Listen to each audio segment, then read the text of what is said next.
so this is how you add the salt to the pool.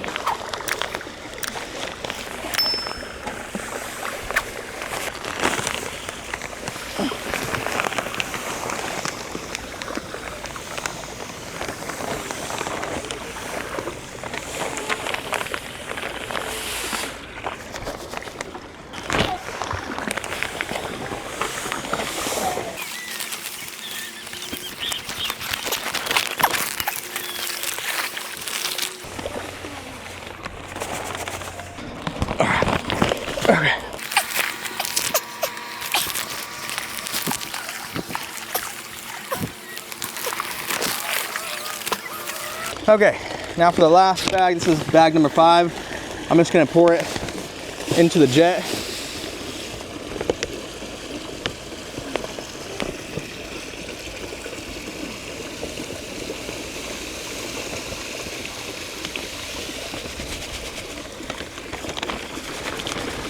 Okay, that is 5 bags at the moment, and we're gonna run here in about a day or so. We'll run a pool test and see what the levels are.